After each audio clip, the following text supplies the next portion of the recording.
نحمده ونصلي على رسوله الكريم اما بعد فاعوذ بالله من الشيطان الرجيم بسم الله الرحمن الرحيم رب اشرح لي صدري ويسر لي امري واحلل عقدة من لساني يفقهوا قولي۔ نماز عیدین، عیدین عید کا تثنیہ ہے، یعنی دو عیدیں، دونوں عیدوں پر نماز ہے۔ حضرت علی رضی اللہ عنہ فرماتے ہیں الغسل یوم الجمعۃ و یوم عرفہ و یوم النحر و یوم الفطر، جمعہ، عرفہ، قربانی اور عید الفطر کے دن غسل کرنا چاہیے۔ حضرت عبداللہ بن عمر رضی اللہ عنہ عید کے دن عیدگاہ کی طرف نکلنے سے پہلے غسل کیا کرتے تھے۔ امام نووی فرماتے ہیں کہ عید کے دن غسل کے مسئلے میں حضرت ابن عمر کے اثر سے استدلال اور جمعہ کے غسل پر قیاس کیا گیا ہے۔ عید الفطر کے لیے گھر سے نکلنے سے پہلے صدقہ فطر ادا کرنا چاہیے۔ عیدگاہ میں پہنچ کر صدقۃ الفطر ادا کرنا درست نہیں، بلکہ اسے نماز عید کے لیے نکلنے سے پہلے ادا کرنا چاہیے۔ چاہے آپ 1-2 دن پہلے ادا کر دیں، لیکن بعض لوگ عیدگاہ پہنچ کے وہیں کوئی مل گیا تو اس کو دے دیا، تو اس سے زیادہ بہتر کیا ہے کہ نکلنے سے پہلے، یعنی عید کی نماز کی نیت کر کے گھر سے نکلنے سے پہلے دیا جائے۔ عید اگر جمعہ کے دن ہو تو نماز عید پڑھنے کے بعد جمعہ پڑھ لیں یا پھر ظہر بھی پڑھ سکتے ہیں۔ رسول اللہ صلی اللہ علیہ وسلم نے عیدین کی نماز آذان اور تکبیر کے بغیر پڑھی، یعنی عام نمازوں میں اور عید کی نماز میں فرق کیا۔ جابر بن عبداللہ رضی اللہ عنہ نے فرمایا نماز عید کے لیے آذان ہے نہ تکبیر، یعنی نہ آذان ہے نہ تکبیر، نہ پکارنا ہے اور نہ کوئی اور آواز، یعنی کسی بھی قسم کا اعلان، جیسے صلاۃ الکسوف میں الصلاۃ جامعۃ، یا بارش کے دن گھروں پر نماز پڑھنے کے لیے صلوا فی رحالکم، یا فجر کی نماز میں الصلاۃ خیر من النوم کے الفاظ کا اضافہ عام اذان سے زیادہ۔ تو اس طرح کا کوئی بھی قول یا جملہ یا پکار یا دعا کچھ بھی نہیں نماز عید سے قبل۔ آپ صلی اللہ علیہ وسلم نے عیدگاہ میں سوائے عید کی 2 رکعتوں کے نہ پہلے نفل پڑھے نہ بعد میں۔ نبی صلی اللہ علیہ وسلم عید الفطر میں کچھ کھا کر نماز کو نکلتے اور بقرہ عید میں نماز پڑھ کر کھاتے۔ رسول اللہ صلی اللہ علیہ وسلم عید الفطر کے روز طاق کھجوریں کھا کر عیدگاہ جایا کرتے تھے، یعنی 1، 3، 5 یا 7۔ حضرت انس بن مالک رضی اللہ عنہ جب شہر جا کر عید کی نماز با جماعت ادا نہ کر سکتے تو اپنے غلاموں اور بچوں کو جمع کرتے اور اپنے غلام عبداللہ بن ابی عتبہ کو شہر والوں کی نماز کی طرح نماز پڑھانے کا حکم دیتے۔ تو اس سے کیا پتہ چلتا ہے کہ گاؤں وغیرہ میں بھی عید کی نماز پڑھی جائے گی۔ رسول اللہ صلی اللہ علیہ وسلم کے پاس ایک سوار آیا، اس نے گواہی دی کہ انہوں نے کل چاند دیکھا تھا، تو آپ نے ہمیں روزہ افطار کرنے کا حکم دیا اور دوسرے دن عید کی نماز پڑھی، کیونکہ رؤیت ہلال کی خبر اتنی دیر میں پہنچی کہ نماز عید کا وقت نکل چکا تھا۔ عید کے دن مسجد میں صحابہ نے جنگی کھیلوں کا مظاہرہ کیا، یعنی عید کا دن کھیل کود کا بھی ہے، خوشی کا دن ہے۔ عبداللہ بن بصر رضی اللہ عنہ عید الفطر کے روز نماز کے لیے گئے، امام نے نماز میں تاخیر کر دی تو وہ فرمانے لگے رسول اللہ صلی اللہ علیہ وسلم کے زمانے میں ہم اس وقت نماز سے فارغ ہو چکے ہوتے تھے۔ راوی کہتا ہے کہ یہ چاشت کا وقت تھا۔ عیدگاہ جس راستے سے جائیں واپسی پر راستہ تبدیل کر دیں۔ عیدگاہ میں عورتیں، حضرت ام عطیہ رضی اللہ عنہا کہتی ہیں کہ ہمیں حکم دیا گیا کہ ہم سب عورتوں کو، حتیٰ کہ حیض والیوں اور پردہ والیوں کو بھی، دونوں عیدوں میں گھروں سے نکالیں تاکہ وہ سب مسلمانوں کی جماعت یعنی نماز اور ان کی دعا میں حاضر ہوں۔ اور فرمایا حیض والیاں جائے نماز سے الگ رہیں، یعنی نماز نہیں پڑھیں یا صف میں نہ بیٹھیں بلکہ پیچھے ہٹ کے بیٹھیں، لیکن مسلمانوں کی دعاؤں اور تکبیروں میں شامل رہیں۔ تو اس سے بھی کیا پتہ چلتا ہے کہ حائضہ عورت ذکر کر سکتی ہے کہ نہیں؟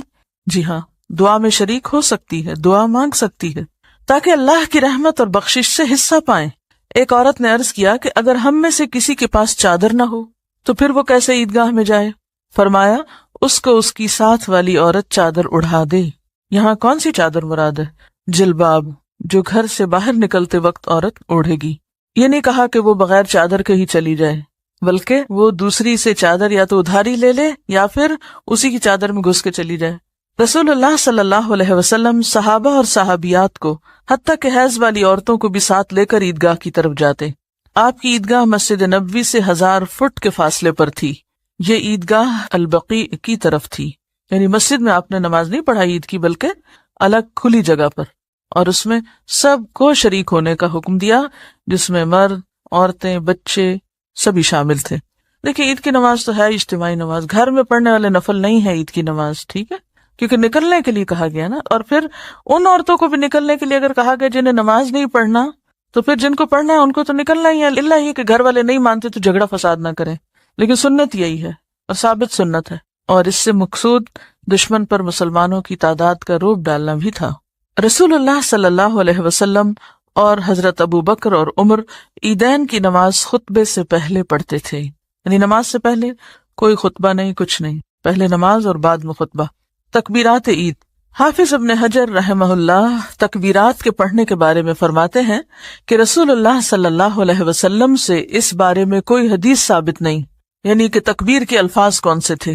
یہ تو آتا ہے وَلِتُكَبِّرُوا اللَّهَ عَلَىٰ مَا هَدَاكُمْ، لیکن جیسے بڑی عید کے موقع پر حج کے ریفرنس میں یہ آیت نازل ہوئی تھی منا میں پڑھنے کے لیے، لیکن تکبیر کے الفاظ کون سے ہوں تو اس کے بارے میں ابن حجر کہتے ہیں کہ کوئی بھی روایت ثابت نہیں۔ صحابہ کرام سے جو صحیح ترین روایت مروی ہے وہ حضرت علی رضی اللہ عنہ کا قول ہے۔ حضرت علی رضی اللہ عنہ عرفہ کے دن 9 ذوالحج کی فجر سے لے کر 13 ذوالحج کی عصر تک تکبیرات کہتے۔ حضرت عبداللہ بن عمر عید الفطر کے دن گھر سے عیدگاہ تک تکبیرات کہتے۔ امام زہری کہتے ہیں کہ لوگ عید کے دن اپنے گھروں سے عیدگاہ تک تکبیرات کہتے، پھر امام کے ساتھ تکبیرات کہتے، تو آثار صحابہ اس ضمن میں واضح ہیں۔ عبداللہ بن عباس 9 ذوالحج نماز فجر سے لے کر 13 ذوالحج نماز عصر تک ان الفاظ میں تکبیرات کہتے۔ یہ عبداللہ بن عباس کا ورژن ہے۔ اللہ اکبر کبیرہ، اللہ اکبر کبیرہ، اللہ اکبر و اجل، اللہ اکبر وللہ الحمد۔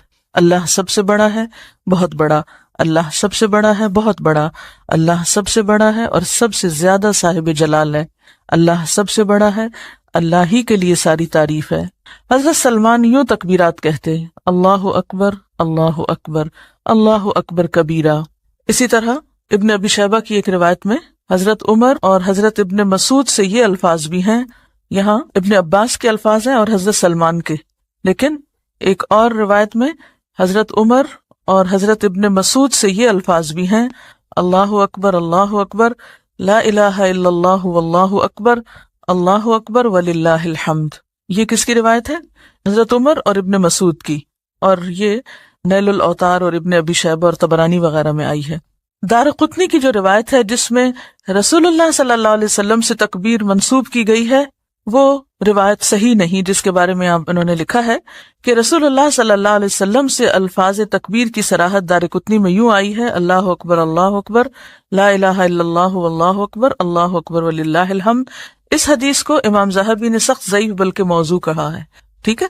تو اس کا معنی کیا ہے کہ یہ آپ صلی اللہ علیہ وسلم کے الفاظ نہیں ہیں، لہذا کوئی یہ سمجھ کے نہ پڑے کہ یہ تکبیرات آپ نے پڑھی ہیں، بلکہ تکبیرات کے یہ جتنے بھی الفاظ ہیں یہ صحابہ کرام سے منسوب ہیں۔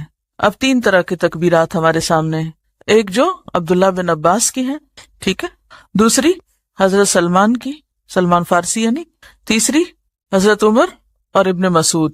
تو یہ جو آخری تکبیر ہے یہ بیسیکلی حضرت عمر اور حضرت ابن مسعود کی ہے۔